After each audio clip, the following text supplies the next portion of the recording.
अहो घरातला करता पुरुष दिवसभर काम करतोय, हा बसलेला प्रत्येक जण दिवसभर मरमर आपल्या शेतामध्ये नोकरीमध्ये काम करतोय, पण तो जर संध्याकाळी 6 वाजता घरी आला ना आणि बायकोच्या जवळ गेला ना तर आई काय बोलते माहिती?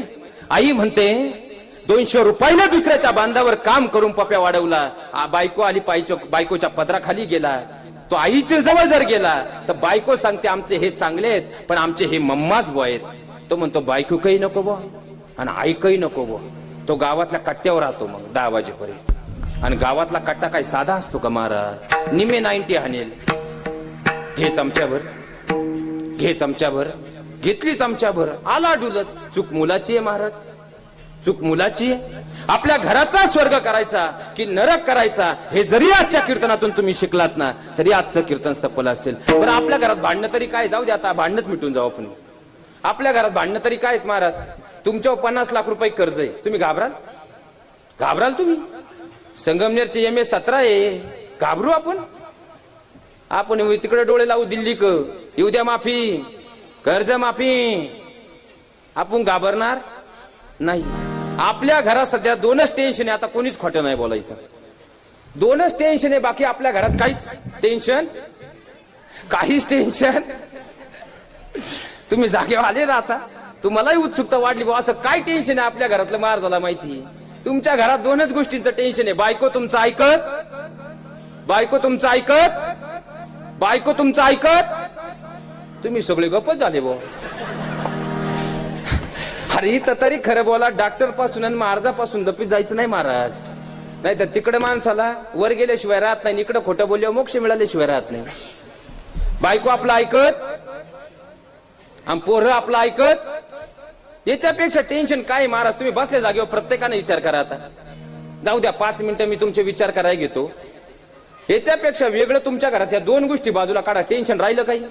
आता ह्या तरुण पोरांचं जाऊ द्या बा थोडं थोडं, त्यांच्या डोक्यात वेगळंच टेन्शन असतंय.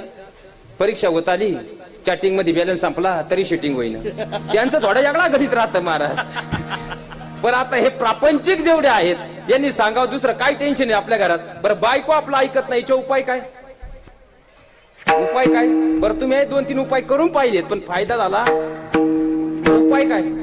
आजपासून एकच करा, भांडणं बंद होतील. बायकोचं ऐका.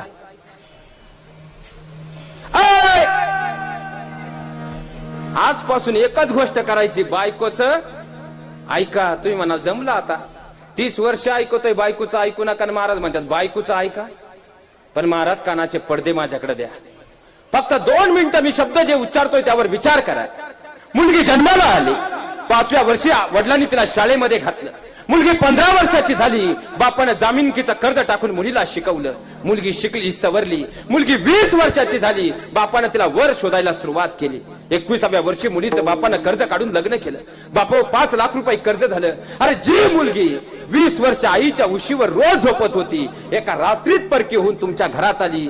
जी मुलगी तुमच्या घरात आली ती फक्त आणि फक्त आपल्या नवऱ्याच्या विश्वासावर आली. ती मुलगी नवऱ्याचं वाटोळं व्हावं असं चिंतेल का? बायको या शब्दाचा अर्थ सांगतो ऐका. बा म्हणजे तुमच्या बाजूने भक्कम उभी राहणारी, य म्हणजे येईल त्या परिस्थितीला सामोरी जाणारी, आणि को म्हणजे कोणासाठीच नाही फक्त आणि फक्त आपल्या नवऱ्यासाठी जी जगते ती बायको असते. पण या तीनही व्याख्यात जी बसत नाही तिला मी बायको ही उपाधी देणार नाही. आणि बायकोचं ऐका, अंडरलाईन, बायकोचं ऐका म्हणजे नंदी बैल होऊ नका, नाही तर माकड व्हाल. माकड. तुम्ही म्हणाल महाराज पाकिट आमचं, जेवले तरी आमच्याकच, वर आम्हाला माकड म्हणता? मी म्हणत नाही, ज्ञानोबरायच म्हणतात. पुरावा उघडा ज्ञानेश्वरी, काढा 13वा अध्याय. चित्त आराधी श्रेयचे, तेची न छंदी नाचे, माकड गारुड्याचे होय. पुराव्याशिवाय मी बोलत नाही ना तर आम्हाला लोक म्हणायचे हे परंपरेच्या बाहेरचे कीर्तनकार आहे. पण माऊलींनी जे मॅनेजमेंट दिलंय जगाच्या पृथ्वीवर तेवढं सुंदर मॅनेजमेंट कुठंच सापडणार नाही महाराज, कुठंच सापडणार नाही. बायकोचं ऐका म्हणजे बायकोचे नंदीबैल व्हा असं अजिबात. फक्त तिन्ही दिलेल्या सल्ल्यावर कधी कधी विचार करा, हात जोडून विनंती करतो. कारण एक गोष्ट तुम्हाला सांगतो, तुमच्याकडे पुस्तकी ज्ञान अधिक असेल महाराज पण तिच्याकडे खऱ्या अर्थानं जीवनाचं सगळ्यात वास्तव ज्ञान आहे हे विसरता कामा नये. आपल्या मुलांना शिकवताना ती शिक्षण मंत्री होते, आपल्या कुटुंबाचा सांभाळ करताना ती गृहमंत्री होते, आपल्या कुटुंबातला कर्ता पुरुष गेला ना तर ती घराची मुख्यमंत्री होते, आणि ज्यावेळेस स्वतःवर जबाबदारी येते कुटुंबाचं मन सांभाळताना ती गृहमंत्री होते. बायकोवर विनोद अनेक होतात हो, पण बायकोनं तुमच्या जीवनाचा कधी विनोद होऊ दिला नाही हे सुद्धा वास्तव आहे. आता तरुण पोरं कधी कधी टिकलीत म्हणतात साली आधी घरवाली होती हे. तिने जर आपल्या भावाकडे पाहून म्हटलं तर महाराज बसल्या जागेवर तुम्हाला आता माझा राग आला, पण विचार करा तिला आनंद होत असेल का? आनंद होत असेल तरी एखादा म्हणेल महाराज बाद झालं. माझ्या भावाला जर पैसे द्यायचे म्हटले का ती डोळे मोठे करते, आणि तिच्या भावाला द्यायचे म्हणले का फुटफुट उड्या हाणते. पण यातलंही एक वास्तव सांगतो, मी तुमच्यामध्ये दरी पाडायला आलो नाही, पण एक वास्तव सांगतो. तुमच्या भावाला दिलेले पैसे तुमच्या गरजेच्या वेळेस मागताना तुमची 10 वेळा जीभ जड होते, आणि तिच्या भावाला दिलेले पैसे रात्रीच्या 1 वाजता सुद्धा ती दाम दुप्पट आणायची ताकद ठेवते. हे सुद्धा वास्तव नाकारून चालणार नाही, हे सुद्धा वास्तव नाकारून चालणार नाही. तुम्ही टाळ्या वाजवल्या आणि तुम्ही खुश झाले, तुम्हाला वाटलं आपण आता चंद्रावर बसलो काय, पण तुम्ही साध्या नाही, तुम्ही या 10 वर्षामध्ये तुम्ही बहीण भावाचं नातं तोडलं, वस्तुस्थिती आहे. या 10 वर्षामध्ये तुम्ही तुमचा नवरा आई बापापासून तोडला, हे सुद्धा वास्तव आहे. या 10 वर्षामध्ये तुम्ही बहीण भावाच्या नात्यात खडा बांधला, हे सुद्धा वास्तव आहे. आणि या 10 वर्षामध्ये लग्न होऊन 2 वर्षात तुम्ही घराला भिंत घातली, अशी सुद्धा उदाहरणं आहे. तुम्ही सोप्या नाहीत. आणि तुम्हाला जर वाटत असेल ना आपला नवरा, सगळ्यांचा एकच प्रॉब्लेम आहे, आपला नवरा आपल्याला काळजात ठेवत नाही, याच्यापेक्षा तुम्हालाही टेन्शन काय? रक्षाबंधन होऊन गेलो, पण भावाच्या नात्याने आज तुमच्याकडे एकच गोष्ट आजच्या कीर्तनात मागून जातो, आपलं कीर्तन पटलं नाही परत आपल्याला बोलू नका. आणि मी तारखेसाठी आलो, फक्त एवढं आज जरी काळजात करून घेतलं, आपलं घर घडल्याशिवाय राहणार नाही. 4च गोष्टी करा, या नवऱ्यासारखा देव माणूस या जगात तुम्हाला सापडणार नाही. पहिली गोष्ट, ज्या बहीण भावाच्या नात्यामध्ये तुम्ही कधीच मिठाचा खडा बनू नका.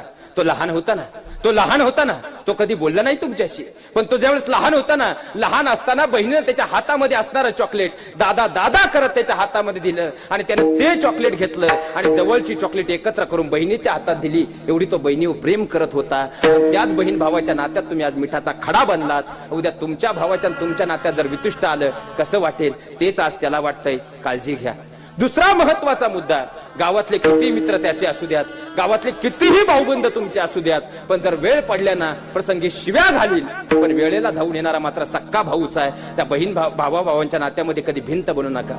तिसरी गोष्ट, घर म्हणजे संसार आहे. अहो तुम्हाला वाटतं ना नवरा काळजात ठेवत नाही, पण त्यानं आजपर्यंत कधी सांगितलं नाही, पण तुमच्यापेक्षा 1000 पट प्रेम तो त्याच्या आई वडिलांवर करत असतो, कारण त्या आई वडिलांनी त्याला सर्वस्व दिलेलं आहे. त्याच्या आई वडील आज त्याच्या काळजात आहे. त्याच्या काळजात असणाऱ्या आई वडिलांची सेवा करा, तो तुम्हाला काळजात ठेवल्याशिवाय राहणार नाही. म्हणजे तुमच्या सासू-सासऱ्यांची सेवा करा, काळजात ठेवल्याशिवाय राहणार नाही. आणि चौथी महत्वाची गोष्ट, समाजासमोर आणि घरातल्या कर्त्या लोकांसमोर, मुलांसमोर नवऱ्याला कधीच टाकून बोलू नका. सगळ्यात माहिती, जीवनातलं सगळ्यात मोठं, प्रत्येक पुरुषाचं, लग्न झालेल्या प्रत्येक पुरुषाच्या मनातलं सगळ्यात मोठं दुःख जर काय असेल, आपल्या परिस्थितीवरून बायको ज्यावेळेस टोमणे देते ना त्यावेळी त्याला मृत्यू जवळचा वाटतो, कारण त्याचा स्वाभिमान दुखावला जातो. नवऱ्यामागं भक्कम उभं राहावं. अहो खऱ्या अर्थानं विठ्ठलपंत संसारामध्ये आले, विठ्ठलपंत संसारात आले, आणि विठ्ठलपंत संसारात येता क्षणी आळंदीच्या धर्म मार्तंडाने आवाज उठवला, संन्यासी आला. पण पाहता सिद्ध बेटावर छोटीशी झोपडी बांधली आणि रुक्मिणी मातेसह विठ्ठलपंत राहू लागले. पाहता त्यांच्या संसार विलीला 4 फुलं लगडली. निवृत्ती दादा आहे, माझा सोपान दादा आहे, माझा ज्ञानदादा आहे, आणि माझी मुक्ता राणी आहे. पाहता